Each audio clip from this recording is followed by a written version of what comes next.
What? Oh man alive.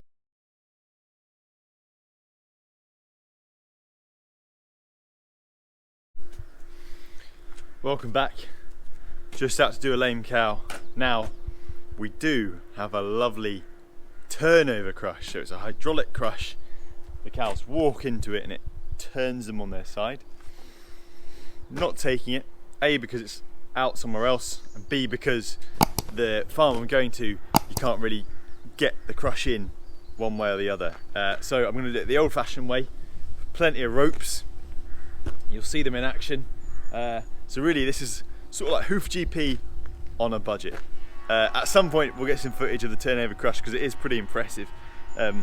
But as I say, just me, just the one cow, and we'll do it the old-fashioned way. Bit of elbow grease and some ropes. You can see as well that the red truck has moved on. It's not died, it's just gone on to a new home. So I have been moved into a new one, and by new I mean one of my colleagues' old ones. For some reason they thought I was a bit too hard on the trucks to get a brand new one, and I'll be totally honest, they're spot on. If you know us, or if you've watched one of my previous videos, you probably can guess whose truck I'm in. I found this truck drives a lot more like a car. It's got far more sort of creature comforts, and the best thing about it is this. Even if I have to keep it clean, this is my reversing camera, and this is why I've got no excuse to put a big dent in the back of this one like I did the last one. Let's get out and play with some cows. No, Oh. That sounds hellish. Oh, double trying to find somebody to blame. Yeah.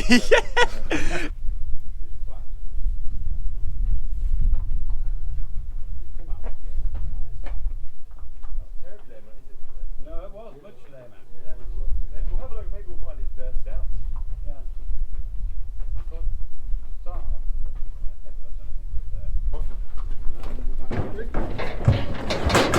Sorry, Out, don't worry.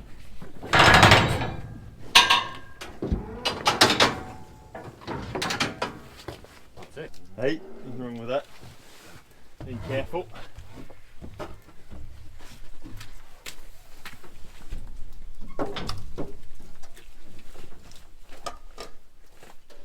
what you need for that job, I was thinking of that. That's what I've been doing. There's like a ratchet strap, isn't there? Lower it down. Yeah. There's I'll put another one on a bit lower down. Over this. Yeah, go on.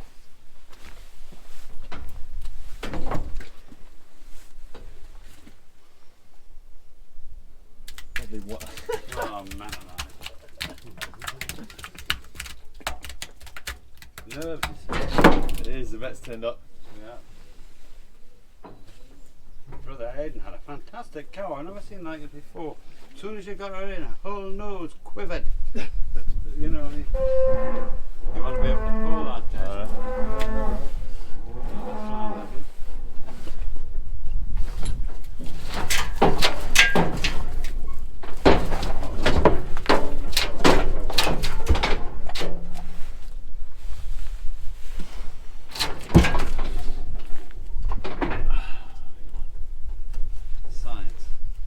Science.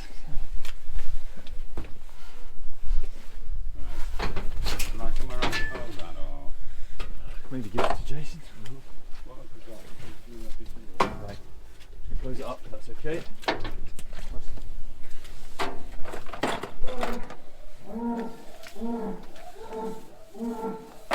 No, it's a one-man effort.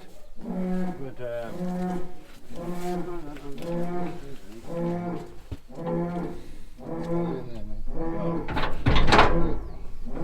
well, that's stuff that the roadmen use as they're digging up the road, you know, the sort of a Yeah. mesh. So that's sort of that piece of road, the key to the whole thing.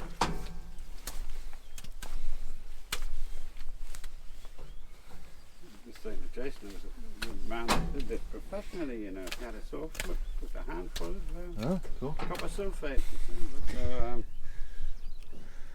So that, what I'm just showing the camera there is like a white line. Right. So she has had an abscess, I suspect that's it. Oh, there's a car.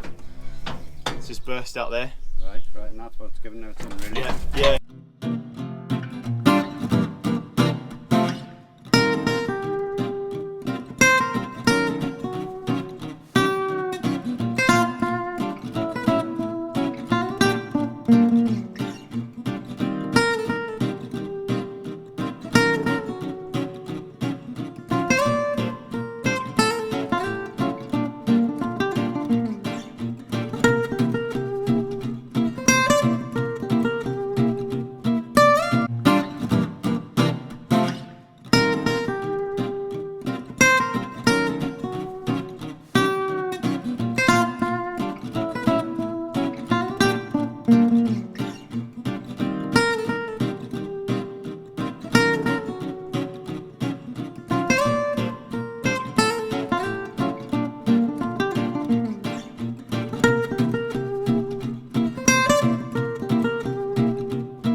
They have some clear ideas. Oh, they do, I know. Anyway.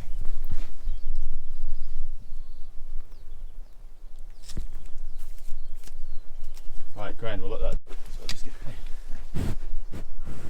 lovely cow. See, I'm not showing you. So that is a brisket tag. And Yes. Elliot, With the agent. yeah, you were the agent. So to explain why did they take off? Why did you start using them? Because you can see them. Exactly. And what about these cattle often makes it difficult to see the tags Because in the ears? hair, all of this hair. Yeah. Hair in their ears. And they can be that way up, or Yes. that way up, around the back. But these are always looking at you. Yeah. They're easy to put in. You put them in with a punch Yes. and then thread it's like a metal stable with a plastic covering so there's not metal to metal contact with the animal. And that will heal up Nicely. if you'd put a sensible time of the year. Yeah. And they should stay in for the life of the cow.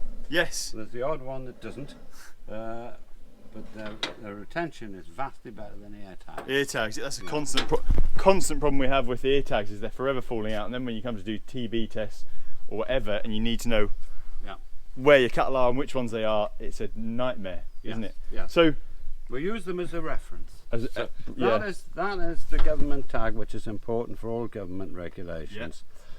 But that's very hard to see.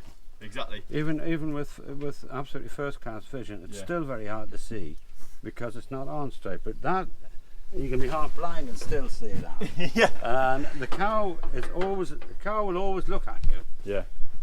And so you can see them. See that exactly, because I should say these cattle are lings. A lot of people who watch this aren't in farming, but lings are more or less half Highland, aren't they? They are. It's simply put. Yes. So that's why they've got all the shaggy, All the shaggy hair on fringe, and often shaggy ears as Yeah, well. So that's that. I suppose would the majority of the people when you were selling them, would they go to sort of hill cows or? We went to hill cattle and all over the country. Yeah. Yeah. Particularly those that are calving outside. That might have a problem where there's more than one person on the farm. You can say number 22 has got a problem, and they can go out and check that beast to see if it's any better or worse, or get it in or whatever. Exactly. So that's grand. And then you can't get them anymore, can you? They won't allow us to sell them due to the 2007 Act. 2000. And who's they? Is that the APHA, DEFRA? DEFRA. And It took them 10 years to decide, but. We won't go into it. It's a bit of a sore, but also, as you say, they fall out less often, so you're not having to go in repeatedly. Well, the reason that they don't come out as much is that that looks to the layman as a piece of skin. Yeah. But actually, it's a very thin piece of skin over a sort of cartilage. Yes, And it has no strength at all. That, where they're in that solid skin, and all creatures, all animals, the skin around the neck is strong. That, Yes. the skin there is 8 times as thick as it is on here. I've measured it. Yes. Great. But anyway, so it's a shame you can't get them anymore. It is, yes. Well, maybe it'll come full circle, who knows? But Well, we hope so, because it's a hell of a big stock for me. An aspect of it which I'd never actually thought about till this ban came along and people had to take them on, is safety. Yeah. You don't have to get close up to a cow to try to see. Exactly. Because often if you're in a field or you're in a shed and you're trying to read an ear tag of a cow, you're sort of You are. creeping closer. And it's quite threatening, I think. It's quite aggressive. If a cow doesn't know what you're doing. Well, the cow's frightened of you, you're Yeah, frightened exactly. of the cow, you're not going to make a very good job. But if you can see from a distance what that number is and who you're dealing with, you take all that out of the equation. Let's hope so. That's her. We'll let her out now. She's done. Okay, can we open it? Go for it. Wait.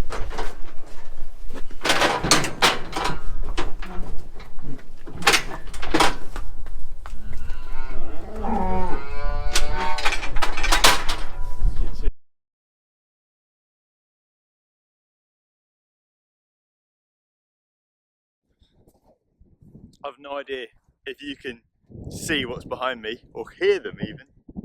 So I'm going to check the footage when I get back. But those are lapwings. Really important ground nesting birds. Really one of my favourite birds because they look so exotic and they're specialists of this sort of traditional farmed environment. Another reason it's really important to keep your dog on a lead when walking through farmland. These birds nest on the ground and they can easily be put off nesting or they can have their nest destroyed by dogs just having a bit of fun. Remember, it's not just using land that need protecting, it's those ground nesting birds.